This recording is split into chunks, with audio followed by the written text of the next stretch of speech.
Rapids. If you have not followed his Triple H horse racing podcast, you're missing out. It's one of the best podcasts in the country.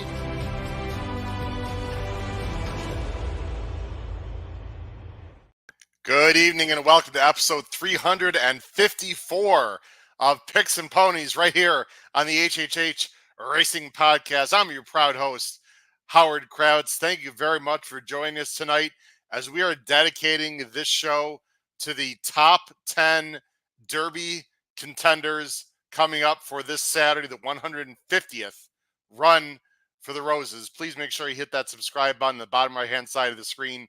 Also hit that notification bell up in the upper right-hand screen so that you know when new content will be popping up on our channel. And boy, do we have a lot of content in the next 3 days as we are filming this live on Derby Week, the Monday night of Derby Week. We have a show tomorrow, Tuesday, and Wednesday. The Ben and Boozin' Boys also have a show tonight, Monday, Tuesday, and Wednesday.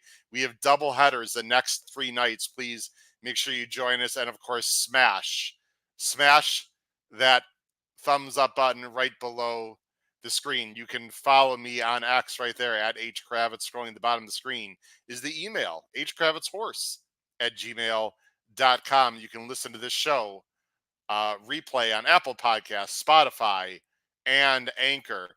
I just mentioned our preview shows. Look at our website, hhhracingpodcast.com, or, of course, you can look at our YouTube channel for full schedule and show times. Please subscribe to our Power Picks. Again, it's only $4, ladies and gentlemen. I've seen tip sheets for the Derby and Oaks up to $30, $40, $75 packages. We are selling ours for $4. And the reason why is because our monthly subscription is only $16, and we are not raising our fee this weekend, divided by about 4 weekends a month. $4, that's it. And we're working on the Power Picks tip sheet right now for the Oaks and the Derby. It's going to be close to 10 pages each day. That's right. That many pages for $4 only? What are you waiting for? Not only that, you can subscribe for the year as well. We do have a yearly subscription at a discounted rate. So you might want to check that out as well. That's really your best deal, is to sign up for the full year. Look below the video player, Patreon. If you do want our Power Picks, though, for the weekend, for Friday and Saturday, we really need you to sign up ideally by Wednesday evening, because I'm going to be traveling Thursday and things get a little bit crazy and hectic in terms of getting things out to you folks at home. So really, if you like to sign up and you haven't before, I would really appreciate if you did that by Wednesday evening to guarantee that you will get the picks that you paid for on Friday and Saturday this weekend. Of course, go to our great website, hhhracingpodcast.com, and we're also on Instagram. All right, let's get started, because we do have a live show with the Ben and Boozin' Boys later this evening if you're watching live. Again, we're here to talk about the top 10 Derby horses, the top 10 contenders. I'll get into more detail as to how we decided on these particular 10. Let me bring in my co-host right now. First, from the East Coast of Maryland, Mr. Pete Visco, and from the Saratoga Special and the Commonwealth of Massachusetts, Mr. Paul Halloran. Gentlemen, let's get into the main contenders, man, because there are some serious horses that are running this Saturday. How you guys doing tonight? Not too bad. What's up, guys? Hey, Paul. You're on mute, by the way. Oh, we missed your glorious introduction. Go ahead. Do you see the light shining on me, Pete, like an angel? It is an angel. It looks a little red, more like maybe the devil, but Pete, that's how you see it, Pete. Okay, because you know me, Pete. Don't ruin. Hey, Pete, don't ruin it for the other people. We'll edit it in post. Don't worry about it. Paul, I'm sporting my new blue polo merch. It looks like you got the new quarter zip there. Is that right? I do. Love it. I actually do. It's very good. It's, as you know, I'm a little bit of an expert on this topic, and because I have about 50 of them. Beautiful. But I do like. Right now. I like the material. Yes. A few quick notes before we start, guys. Again, for people that are interested in our bottom 10 horses or our long shots, we did a show on that. It was Horsing Around episode 18. Check that out. Again, Horsing Around episode 18 was our long shot show. Guys, that has, I believe, almost 4,000 views already, which is unbelievable. So please keep that going. Check out our bottom 10 or long shot horses, Horse Around episode 18. And again, tonight, 8:30 Eastern, if you're watching live, again, Monday night, 8:30 Eastern, will be our Bet and Boozin' boys covering the Kentucky Oaks race in detail. And Pete, I don't know what you think, but we sort of poo-pooed on these 3-year-old fillies for a long time, deservedly so. They've stepped up their game. This is one hell of an Oaks race. Not only is it competitive, but these are really nice 3-year-old fillies that our Bet and Boozin' boys are going to be previewing tonight at 8:30. I'm sorry I don't have the episode. I think it's 73 or 74 on Bet and Boozin'. But anyway, talented fillies, Pete, on Friday. Yeah, it's a great feel because the last few years it's felt like it's been a weaker division and we haven't gotten good speed figures, and it didn't seem like the cream was rising to the top, I should say. But this year, no, these fillies are awesome, and it's going to be a really good race. Just handicapping, it's been fun. It's going to be great. Last thing I want to say in the chat, and I don't want to promote this too much because we're not about, getting money and donations. However, we don't mind it, of course. If you are on YouTube in our live chat, you'll see a $ at the bottom of the chat. And if you just press that $, you can send us either a super chat or a super sticker. It's just a way for you, and you can donate any money you want. When you press the money sign, you'll find out what it's all about. And if you do that, we will put up your comment immediately as soon as possible. So again, if you feel the need or you'd like to donate to the channel, we'd really appreciate it. We work very hard for everyone, and we know that we are greatly appreciated because you fans out there are awesome. All right, guys, let's get to it. And Paul, the first horse we're going to talk about here, we're not going to talk about, handicapping the race specifically, everyone. I mean, obviously, it's going to be part of the conversation. We had a full-blown show last night, episode 353. Check out last night's show, episode 353, where we talked about the Kentucky Derby at length. We're going to talk specifically about these horses. Now, these horses we're talking about, ladies and gentlemen, were the top 10 horses or the lowest odds horses based on last week at in Las Vegas at Caesars. So again, the odds might be a little different now, but these are 10 horses, guys, we have not talked about in particular other than last night's show. And the first horse we're going to talk about, Paul, is one I know you are very, very interested in. Let me go ahead and bring that horse up on the screen, trained by a guy that you know very well, Mr. Bill Knott, and that is the number 19 horse, Resilience. What do you like about Resilience, or talk about this horse a little bit, Paul? Well, first of all, he is, as far as the historical perspective goes, Howard, he is up against it. There's a Wood Memorial winner has not won the Derby since Fusayachi Pegasus in 2000, so there is some history there. However, I just think this is an improving horse, and I like the matched up buyers, a matched up buyer top, I should say, of the 290s. Definitely think he can progress off that. I like the way Mott has been treating him. I think he's had 3 workouts in the last 2 weeks, if I'm not mistaken. I'm hearing that Mott, who, as you guys know, is very conservative and very close to the vest, hearing that he is showing a little quiet confidence in this guy. It's certainly my favorite jockey on him, Junior. Is he a long shot? Yes, but he's certainly one of the long shots that if we don't get one of the 2 logicals to win, this will be one of the ones I have as he'll be a B on my ABC grid. I don't want to ruin the surprise for anyone, but 20-1 morning line. Pete, I think the main topic of conversation with this horse, at least in my opinion, is what do you make of the Wood, right? Because the Wood was, a weird race. The 2 horses, other than Resilience, Deterministic, and Tuscan, oh, here we go again, Tuscan Sky, I believe, did not run very well. This horse got a great chip. I'm going to show the stretch. Did pair up his top. How do you feel about this horse? The 19 hole, I guess you could feel good or bad about that.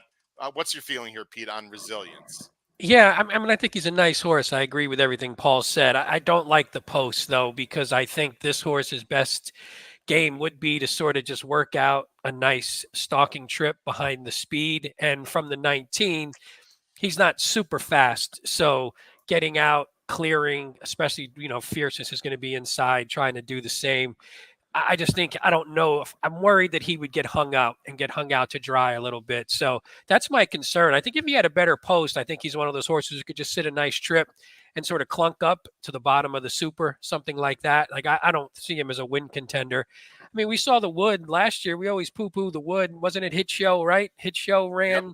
I forget what he ran. Did he run 4th or 5th? I forget where he finished in the Derby, but he ran a very promising race for, everybody was putting him down just because he was coming out of the Wood, but it's not like they can't run well. They don't necessarily win the race, but they can run well and at least, super high 5, super fecta, whatever you're playing. I think this is a horse that you can consider for sure. Pete, the fact that Society Man was running at him and Resilience, I don't know if he's all out, but he was definitely, asking. He didn't really draw away the way I like to see a horse draw away in that particular race. I mean, he did it well. We saw him in the 3 path there, but he was really sitting around the whole way. Paul, I've got mad respect for you and Bill Mott. I just don't see it, guys. I don't see this horse anywhere remotely close, to the top 8. I think he could finish 9th, 10th, 11th. Paul, why do you believe I'm wrong? Is that just faith in Bill Mott, or you just think he'll work out a trip, or am I just underestimating this horse? Well, I mean, there could be any number of reasons why you're wrong about something, but we only have an hour show. What did I set myself up for that one, Pete? Hey, Pete. I mean, that was too easy, Paul. That was a home run. That was too easy. No, I really think, in most cases, handicapping the Derby is, you really have to project, right? And typically the horse that wins the Derby is a horse that makes a move forward. We talked about this last night. If Fierceness can move forward off of 110, they're all running for 3rd. He might run 1st and 2nd. Yeah. But the fact that this horse is paired, 90s are a little light, but hey, we got a guy that we like a lot who's in the what, 98? Is our boy at 98? Yeah. I think you have to look for a horse to project an improvement. I definitely think this horse is going to improve off the 290s. Okay. Can he get to triple digits? I'm not sure, but again, this is a value game, and he's going to be, as you said, what's he, 20 morning line? Howard is 20. I think he'll be all of that. And to Pete's point on the post position, he actually might drift up a little from that. Although, again, if you put any stock in what goes on in the mornings, and I do, maybe to my detriment, but I do, he is certainly one of the ones thus far in the mornings. Okay. Open NYD. Where do I get some merch? Unfortunately, Open NYD, our store closed in March. However, if we have a lot of people that email and want, we can open up the store again. Which really was high quality stuff. You're looking at some of it right now. So thank you for asking that, Open NYD, but we do not have a continual online store. Pete, maybe that's something we're going to have a discussion about later on. But as of right now, Open NYD. Open NYD, I do have some hats, though. If you're interested in a hat, send me an email and we can have a conversation about that. Marco Lou, by the way, don't head too close towards that light, Paul. We don't want we want you to stay on this earth. Well, it's better than heading to the dock, isn't it? Well, that I suppose that is true. Let's see. At least not till this week's shows are done, Paul. We got to still. Yeah, man, that's all he cares about. That, Pete. then you could. Yeah. Then Chris Couples, last one, guys. We're going to move on. In terms of Resilience, Chris Couples, by the way, does a fantastic job with In the Money Media covering Gulfstream for their blog. You should check it out if you're a fan of In the Money Media. Resilience will need to move forward again, but Lightbulb recently came on. Interesting. He's an interesting price. I don't love him. Pete, do you have him in your super? Would you have him in your super effective ticket? I would not. No, I would if I haven't built it or anything yet, but I had him when I went through and did sort of my ABC or toss. I had him as a C right now. So, because again, the one thing you did mention real quick before we move on is you said I don't have him in my top 8 horses, but generally it's not like the top 8 horses in the race finish 1 through 8. So there's some horses that try and win. Yep. And they fade. And there's some horses that just get bad trips. And then if you're tactical and you can work it out, you just sort of ease your way into a third, fourth, fifth, whatever, one of those spots. Absolutely. Roshan is here. Roshan, thank you very much. I know you spoke with Kyle Roscoe. I don't want to get into details as to what the discussion was, but anyway, thank you, Roshan, for the contact information. All right, guys, let's get to the next horse. The next horse is a tough read for me. This is a tough read. I've gone back and forth on him a little bit, and that is Track Phantom, guys. Track Phantom is 20-1 morning line, breaking from the 12. The horse is 6 for 7 in the money. He's done absolutely nothing wrong in his career. He's consistent. He's all racehorse. It's Rosario. They're putting blinkers on this horse, Pete. What's your feeling with Track Phantom? And as I'm going to put you on the screen here in a minute, Steve Asmussen has said recently that Track Phantom does not need the lead, despite what you see in the running lines.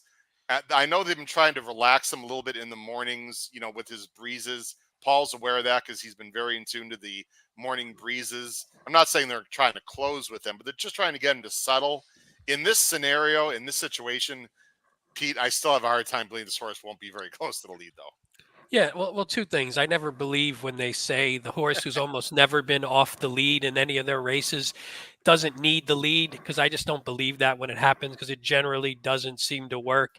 And you don't want to try that out in the Derby, I don't think. I mean, I might be an idiot, but I don't know if that's when you want to test it out. Generally, you test like Dornoch did. Dornoch looked like, didn't run very well in the last race, but at least they tried to rate. It didn't work. He was safely in. You take the chance then. I'm not sure you figure it out here.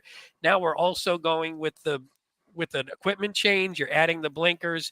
That's a lot to happen. Plus, you have a horse who just doesn't look like the distance is going to be his friend.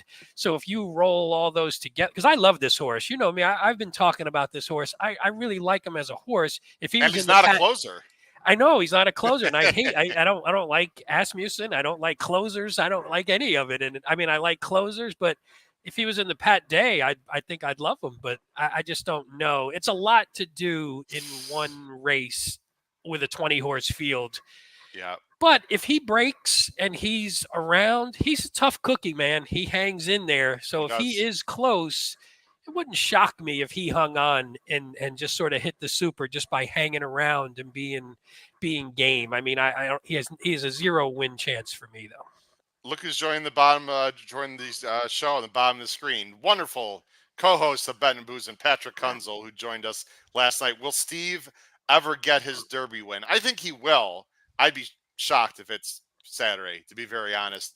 Paul, I just don't like a horse that doesn't finish, and he just continually doesn't finish. I mean, he's a nice horse. I think he'd be an absolute monster, Paul, in the Woody Stevens and the the H. Allen Jerkins, in my opinion, cutting back. I don't know if they're going to go that route. He's very good, but he really hasn't had many excuses, especially in the last two. He's just not getting the job done. Now he's got to go further with better speed in the race.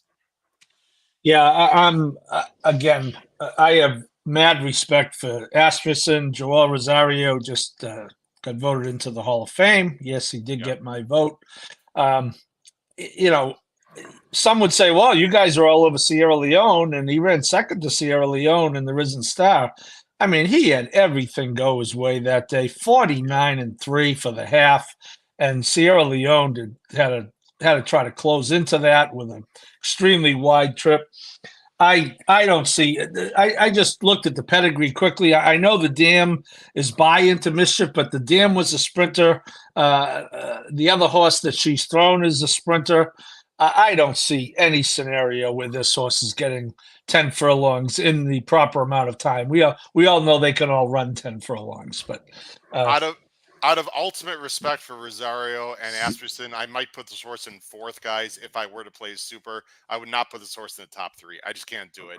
Yeah, that's reasonable. I agree with that. It would be that's reasonable. Job. All right, guys, let's go. Now, this horse, we had a long conversation about this horse last night. So, but we're gonna try to move things along a little bit. But if you want to hear a little bit more lengthy discussion about the number 8, Just a Touch, who is an absolutely fascinating horse in this race.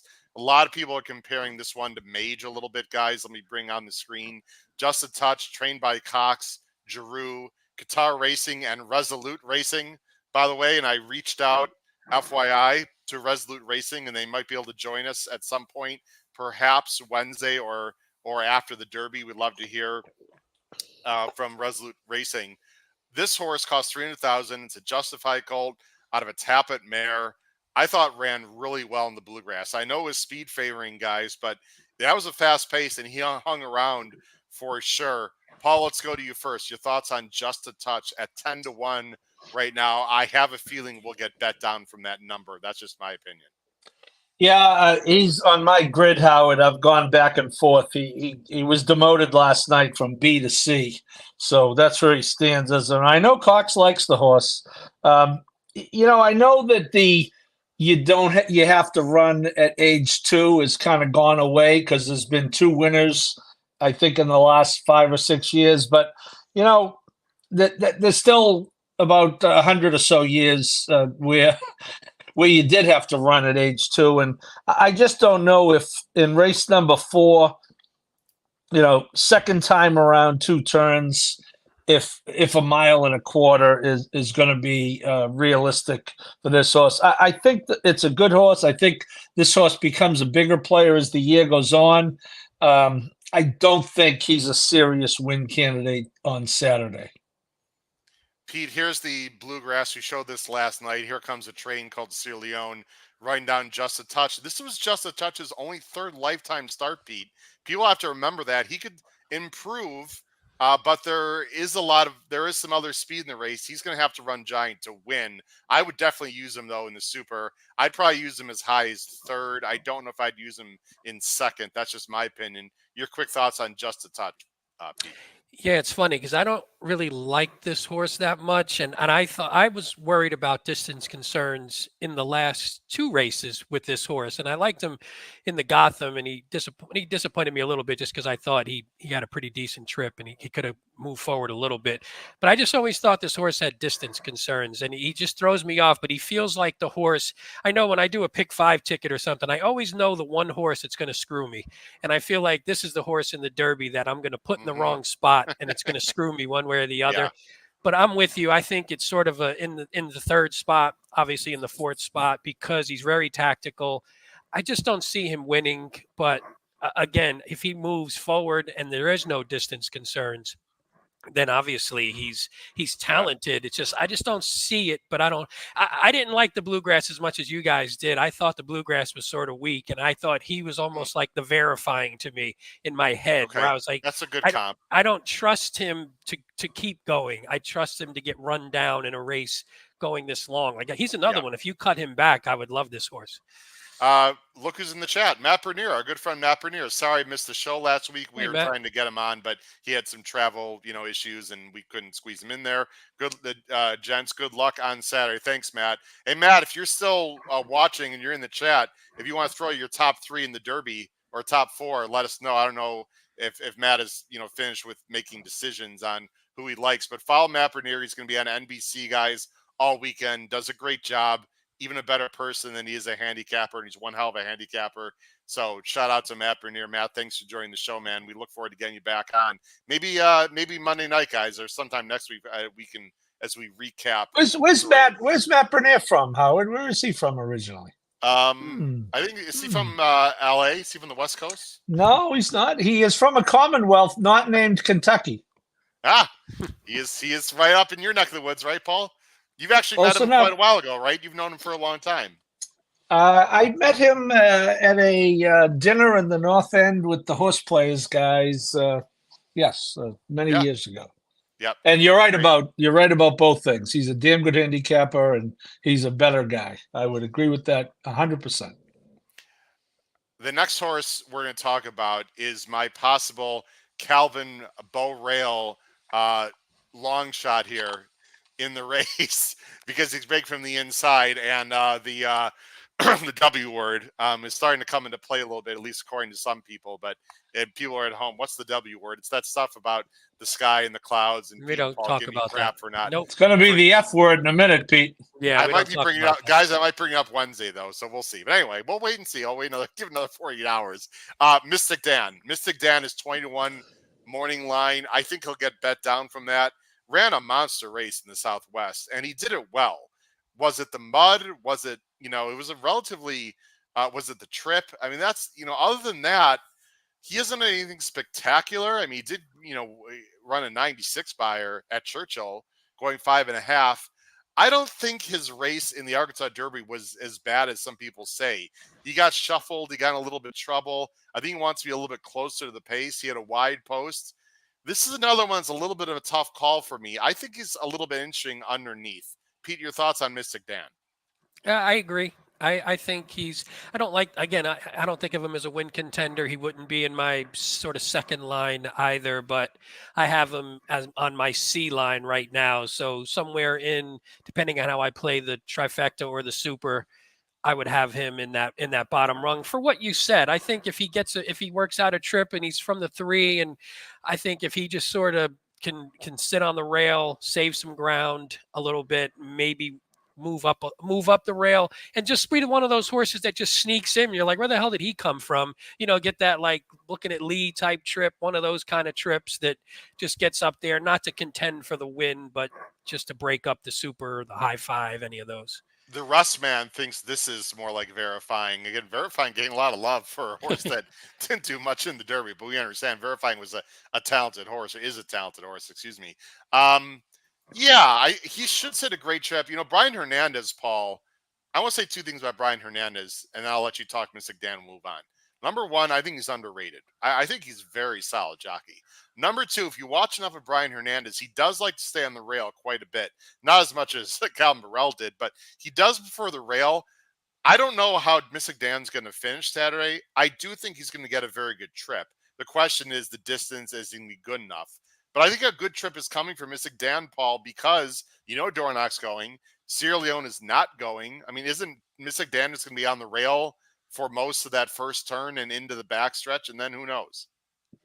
Yeah, I mean, I think the thing with the Southwest, Howard, more so than the track condition, was a gold rail that day, probably because of the track condition. I mean, that was, I thought this horse was one of the great bet againsts of all time in the Arkansas Derby because of this trip. I mean, this is a trip that, Paul, if I could push back a little bit, he did really accelerate well, though. I mean, it's not like, I understand the gold rail, but I mean, once he pressed the button here, this is not a fluke. I mean, this is a serious turn of foot and completely blew this field away.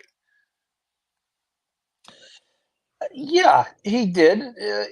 Just Steel is going to be 40-1 in this race, and Liberal Arts is going to be running probably in an allowance race somewhere. Again, he did. But I just look at, if we're looking at a horse to get a closing trip from the rail, I hope he's not better than the horse to his immediate left. I don't want, I know you mentioned this last night, I don't want Sierra Leone on the inside on the far turn. I can tell you right now, unless there's some magic, carpet ride, he's going to get up the inside, which could happen. We'll get into Sierra Leone. I want him saving ground first turn. I don't care if he's 6-7 wide on the far turn. I don't care. I want him to be rolling. But anyway, Mystic Dan, guys, is a very... Hey, Howard, Matt put his top 4 in the terrific. chat if you want to throw it up. Let me put it up right now. Thanks, Matt, for doing that. Let me see here. I just got to find it. It's the most recent one. It's the last there it is. comment. Okay. From Matt Bernier, of course, he'll have more intel this weekend. Right now, he's going Fierceness, Honor Marie, Catching Freedom, Catalytic. Interesting. Subject to change. That'd be 17, 7, 4, 15? No. 5. 15 is 5. Okay. So Matt Bernier, as of now, is going 17, 7, 4, 5. I have no argument with his top 3. I mean, I like him. But Matt, I mean, what guys? No Sierra? I mean, I don't. Well, I'm not sure we can have Matt back on the show now. I mean, if Catalytic beats Sierra Leone, I think we should all be swimming upstream backwards naked somewhere.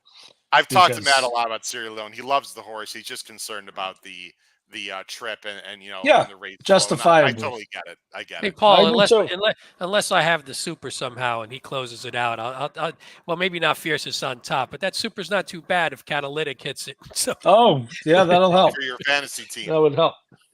Speaking of closers, Pete, your top pick, Catching that's Freedom, yep. 8-1 morning line. I am interested to see what his odds. I think he might drift down. I think he might be 6 or 7. We'll just have to see. We talked about him last night on our Kentucky Derby preview show. Of course, this is another horse for Cox. Flavian stays aboard, won the Louisiana Derby super impressively. Again, he ran well in the Risen Star, but did get beat by a bunch here. This is the one that is really improving. If he breaks Pete and gets a trip, he is a very live horse. I'm absolutely using him on just about everything on the A line.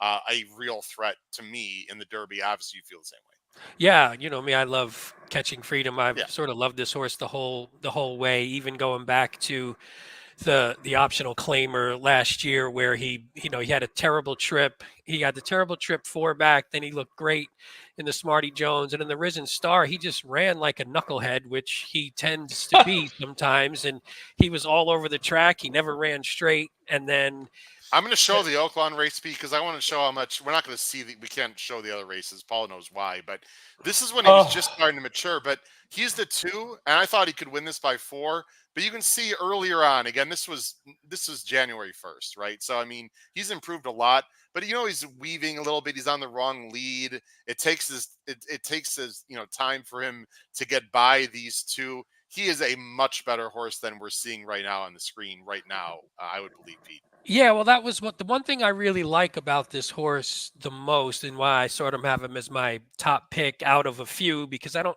Again, this isn't like hey, I love this horse, I'm going to put a huge win bet on the horse. I depending on what the odds are, I might, but I look at him more as the one who's still just tapping into his potential. Not that they all aren't; they're all young, they're lightly raced, but he's been so bad in some of these where he's always doing something wrong. And every race he gets a little bit more professional. And the Louisiana Derby, even though he hit his head out of the gate, basically dropped to dead last, he's actually more tactical, I think. That's kind of why I like him a little better than Sierra Leone, even though I didn't like the 4. I don't like the post for Sierra Leone. I don't like the post that much for Catching Freedom. I think he's a little bit more tactical. Not much. They're going to be hanging around together in the back, most likely. But so you think he'll be ahead of Sierra Leone? I do, yeah. I definitely ahead of Anna Marie.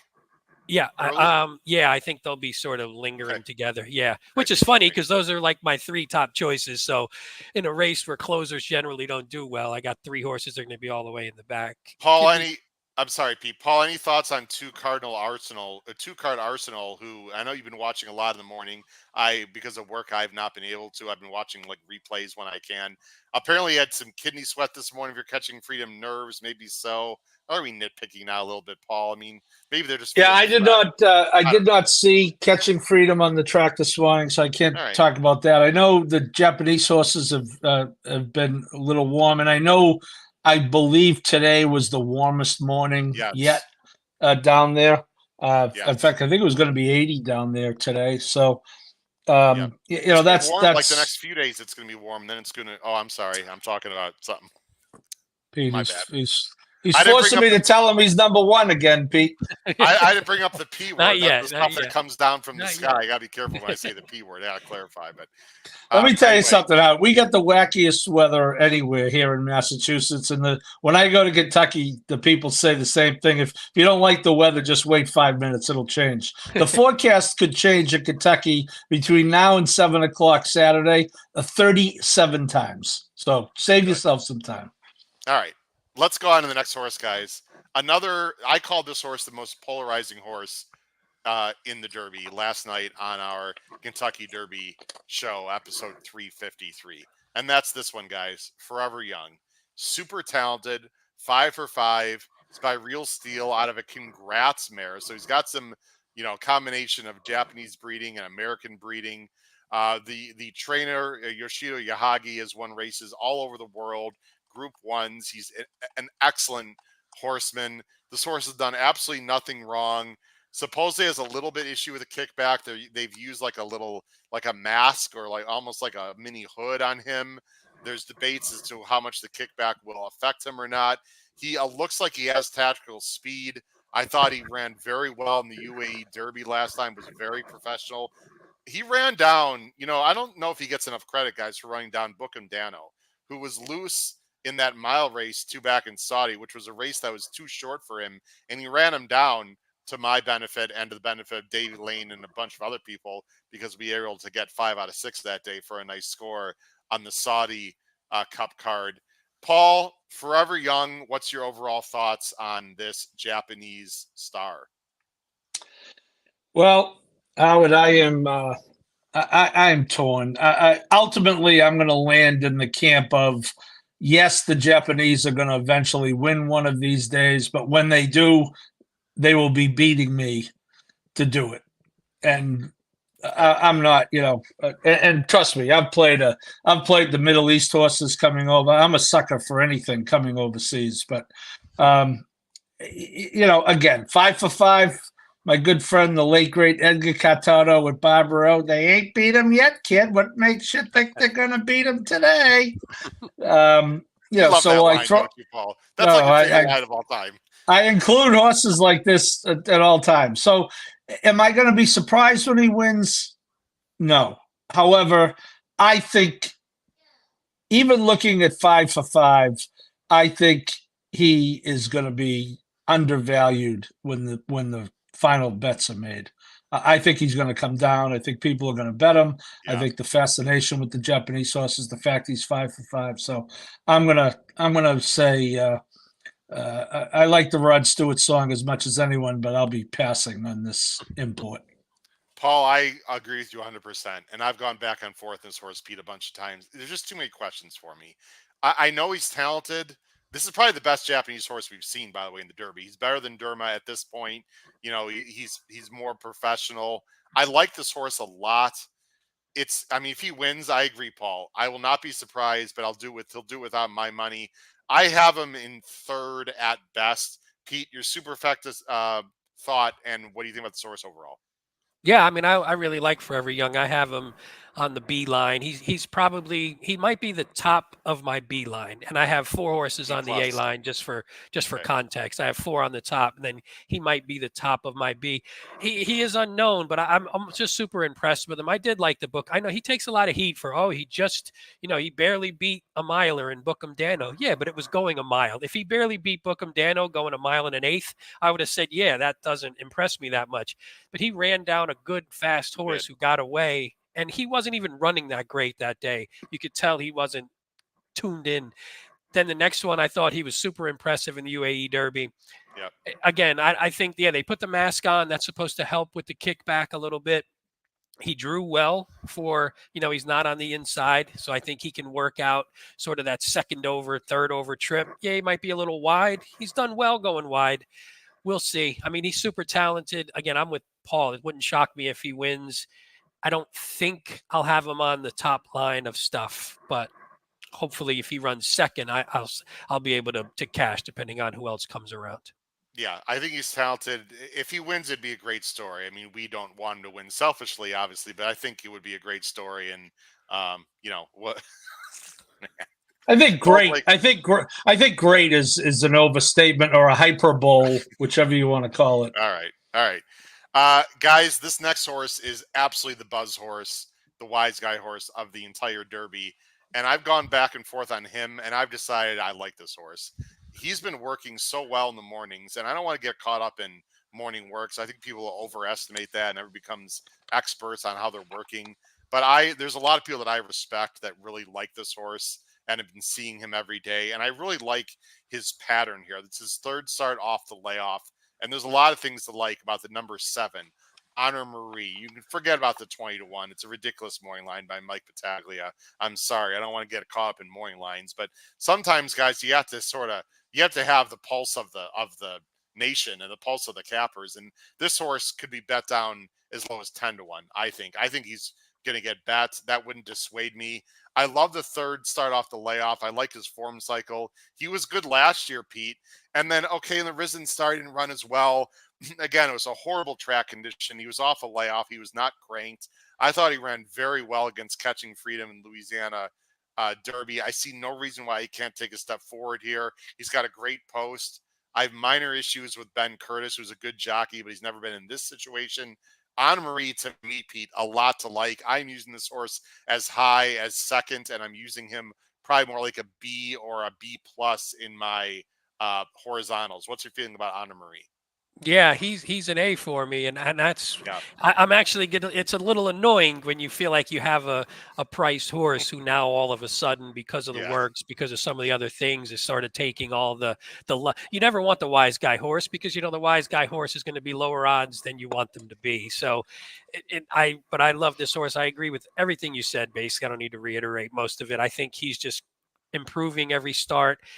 He definitely wasn't cranked, and the people who I forget which guy it is in the money pods who's down at Fairgrounds, and he was Frank McGooey. Yes, thank you. I could not remember. I'm terrible with names. I apologize, but yes, he even said before the Risen Star that he wasn't working well. He wasn't really ready. He broke too far back. It was a slow pace, and he still didn't run badly, and it was in the slop. And his two losses were in the two losses prior to the last race were in the slop. And I think the Risen Star. My only concern on the win end is I don't know if he turns the tables on Sierra Leone and Catching Freedom. Maybe they're just better at what he does. Like usually a horse that's going to beat a closer like that is a horse that gets the jump on them and sort of gets first run. He's going to be running with them. And I'm not sure if he's as good as they are, but if he gets a better, the Derby's all about trip. If he gets the clear run and they don't because he's in the better post, I think he's a win contender. So I really like this horse a lot. Paul from the Russ, man, why should we trust Whit Beckman? I mean, why trust Sonny Leone, who won? Like, I don't. The guy obviously can train. He's got a really nice horse. I don't know Whit Beckman personally or his story, to be very honest, but he sure as hell done a nice job with this horse. It looked like to me. Yeah, I mean, he's got 207 starts in his career, so he is definitely a young trainer. He's won 26 of them, 13%. He's only 31% in the money. But again, Rich Strike won this race 2 years ago. You telling me you were those in Eric Reed you trusted going into that race? Well, who's made his trainer again? I can't. Why am I? I suck with names. Gustavo Delgado. Yeah, it's not like he's the. It's not like he was the picture of a Derby-winning trainer going into that race either. So you never know. Oh, and I want to say something though about the value. And Pete, you're right. This horse is the buzz horse, and in addition to not getting the value on the Pete, they never win, unfortunately. That is true. Also, that is true. I'm hoping there's a new buzz horse over the next few days that takes over for this one. But if you like this horse, I think it's important that you need to decide what value is. And it shouldn't be value in relation to the morning line. It should be value into relation what you think the horse should go off at. If you think he's an 8-1 shot and he goes off 10-1, that's value. It's not, well, he's 20-1 morning line. The morning line is one guy's opinion on how the public is going to bet. So you really need to decide yourself what value is. That's my point on Forever Young.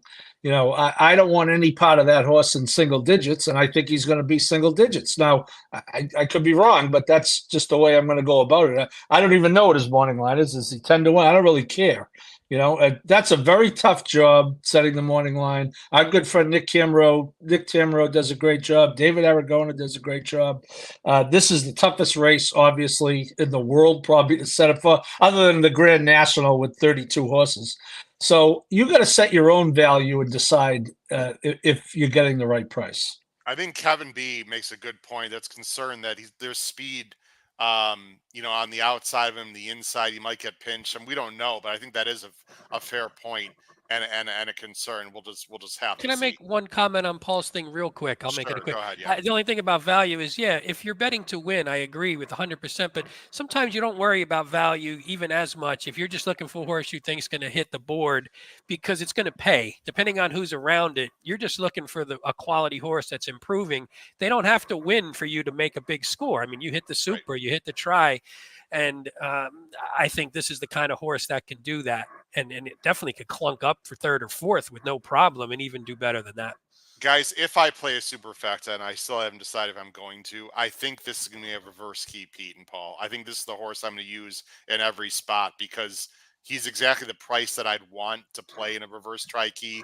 And I also think he could finish in any of those spots. So to me, Anna Marie is a perfect reverse tri-key horse. If you don't know what that is, folks, that means you put him only in first, and then a bunch of others, you put him only in second, with others in first, third, fourth, etc. You can save money that way, and he just has to hit the board basically, and you have to be right about who wins. It's easier said than done. Yeah. That's a very interesting horse to me to use, guys. But let's Howard, one very last thing on that. Yeah. Remember that the odds you look at on the board are the odds to win. And if Anna Marie is 10-1 to win, Anna Marie is not going to be 10-1 to finish third. He's going to be closer than 5-1 to finish third, just because of your very sound reasoning, which I agree 100% with. Yes, yep, it's a good point.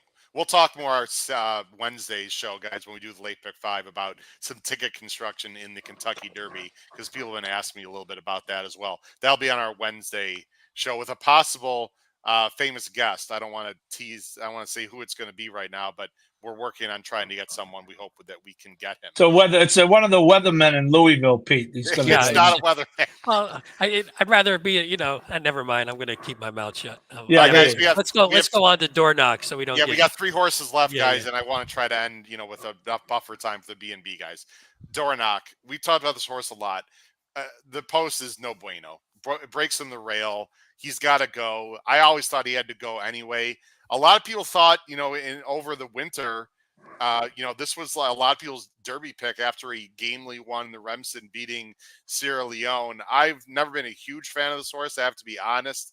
He won the Fountain of Youth in a weird fashion. It was a slowly run race. And then the Bluegrass was an absolute disaster when they tried to rate. Based on the fact that he's not really improved since last year, guys, he's got the rail, he's got to go. This is a complete, utter toss for me. Paul, how do you feel about Dornoch in this race? Ditto. Yep. Toss. There you go. Pete? Toss.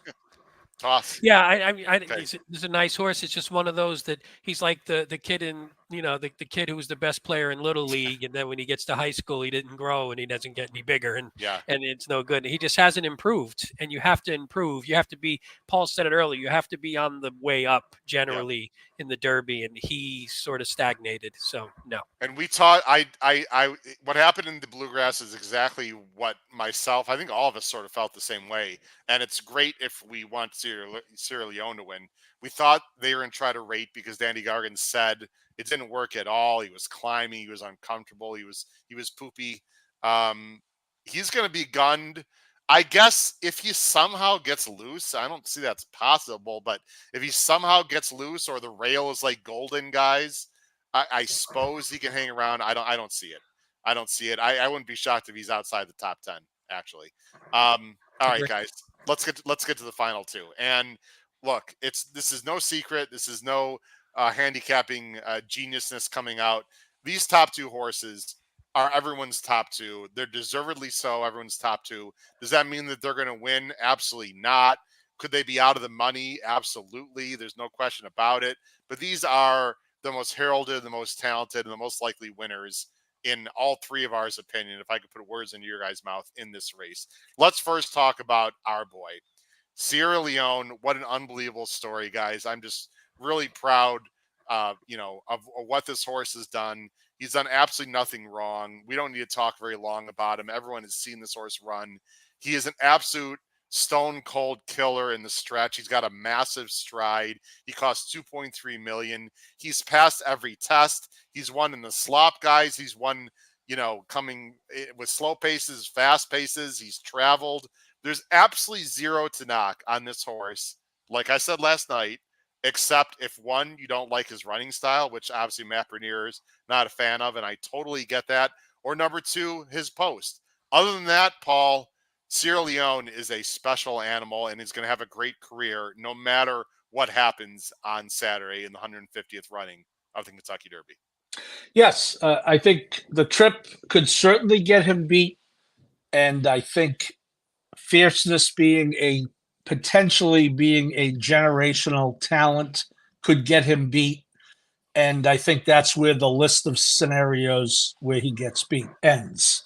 I believe that there is not a horse in this race that he cannot run by in the stretch if he has a fair shot of him, and that includes every other closer in the race. I would much rather him be coming from behind as opposed to, getting the lead, at the 16th pole. And, look, we know it's going to be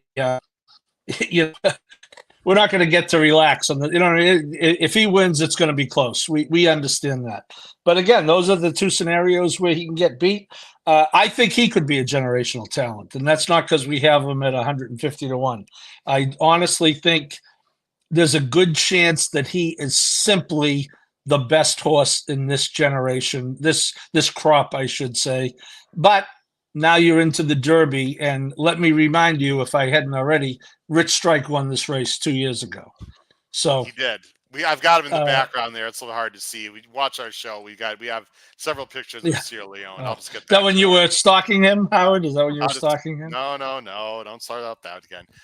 Pete, look, he could get in trouble 10,000 ways in this race, right?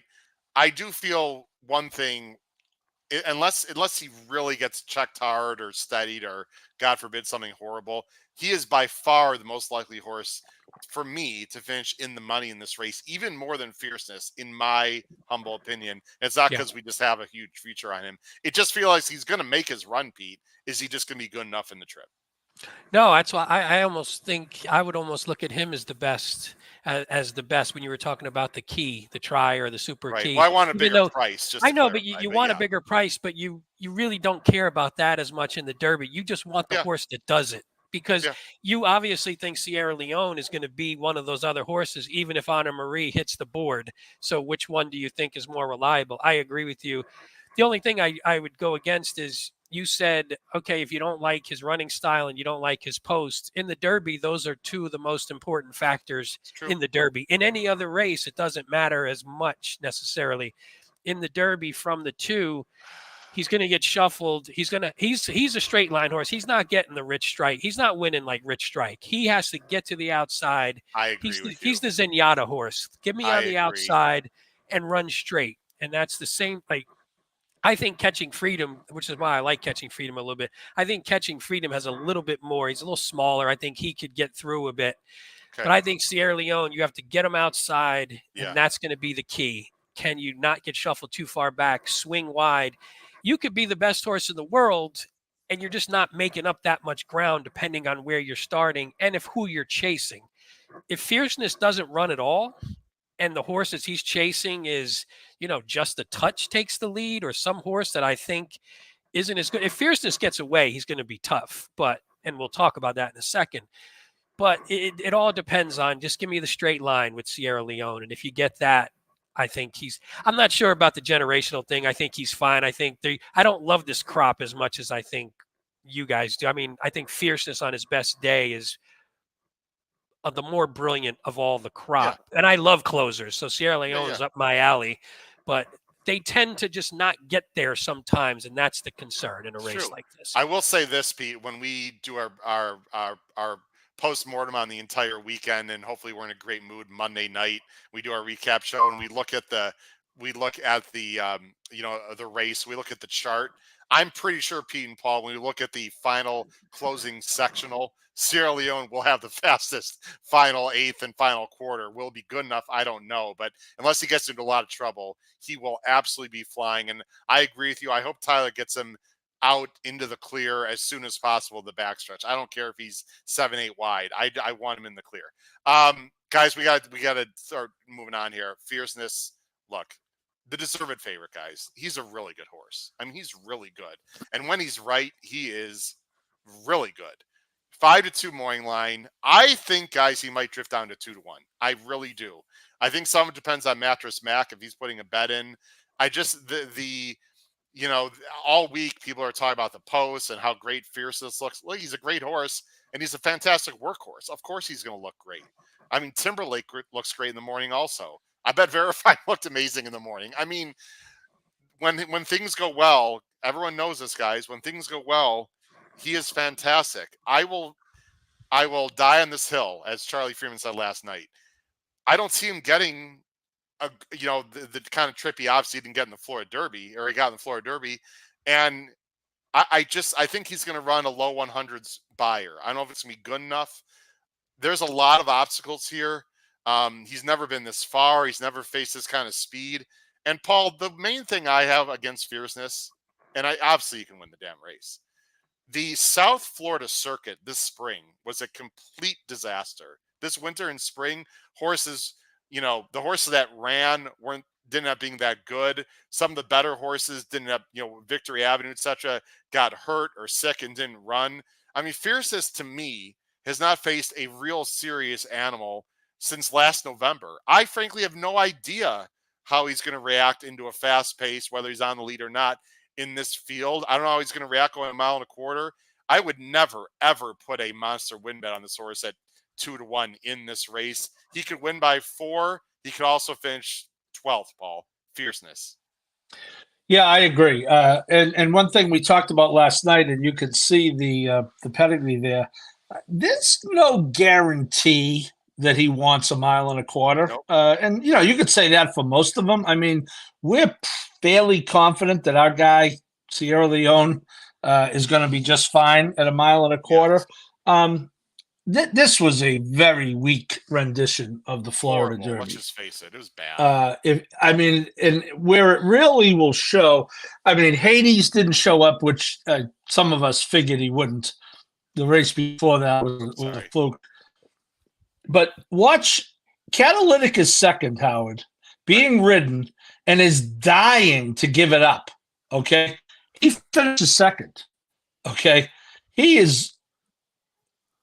I won't say he's not steady. He's still trying, to his credit, but second place in this race is there for the taking, and no one could even make up ground on Catalytic, who held second by 2.5 lengths.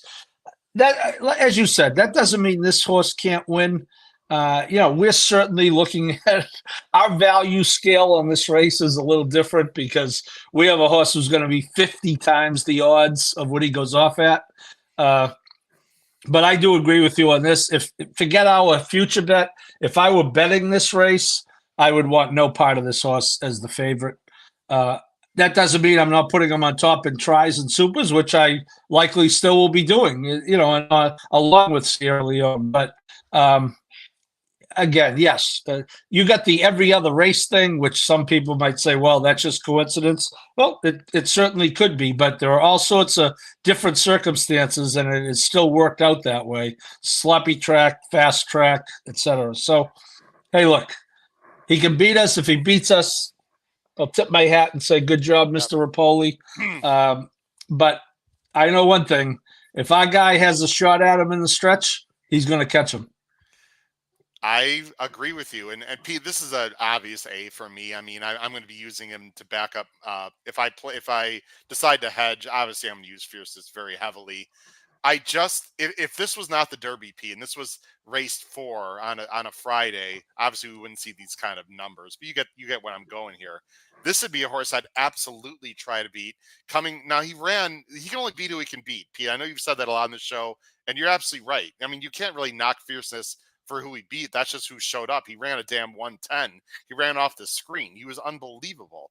This has to be a different scenario on Saturday, and if he runs that again, he's one of the best 3-year-olds we've seen in the last 50 years.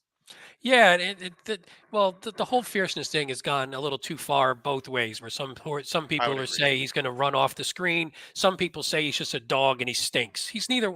It's probably neither one of those things. Whoever says that is stupid. I'm just saying. It is Twitter, so there or X. So wait, you're following people's opinions on X? There's a lot of Pete, don't go there, man. There's a lot of ranges. There's a lot of ranges of brains on that thing. But the thing with him is he's impossible to leave out of plays on the top, because what if he is just great, and what if he does run his best race, and I like the 17 hole. What if he just gets that perfect trip behind speed that we don't think is going to hold? So there's other speed out there, but if he sits off that speed and gets a clear and gets first run and just pulls away, I don't care who the hell you have behind him, they're not going to catch him most likely. Or he can't get the 1.25 miles, but I can't see not having him on the top line, depending upon how you structure your bets, or throwing him out of a pick 5 or something like that. Because what if his great day shows up, and what if you do identify the long shots underneath? So do you want to lose a trifecta? Do you want to lose a super because Fierceness wins, or in the legs prior in a horizontal? If you come up with some nice prices there, do you want to lose if Fierceness runs off the screen and you're like, crap, I can't believe I didn't hit the pick 5 and Fierceness won, and I had, a couple double-digit horses in the first 4 legs? I mean, to me, that's just kind of silly.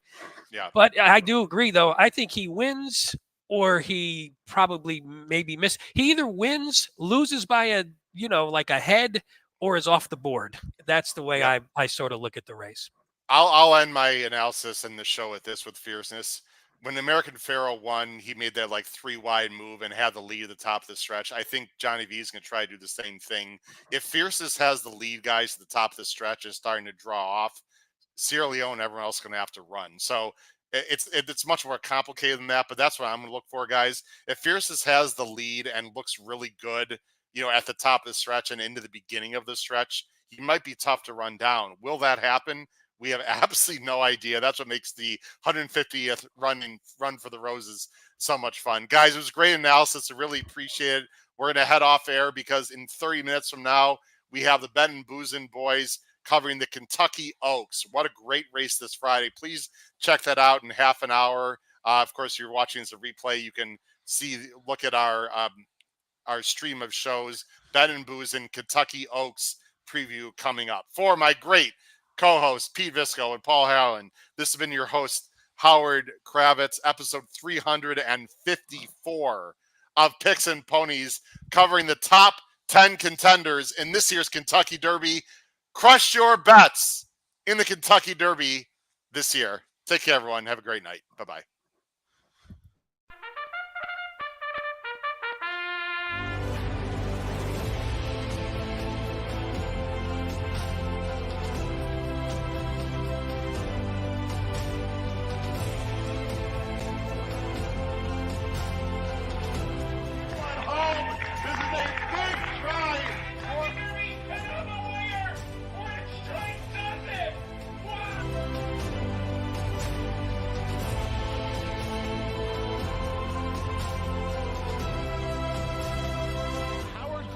If you have not followed his Triple H horse racing podcast, you're missing out. It's one of the best podcasts in the country.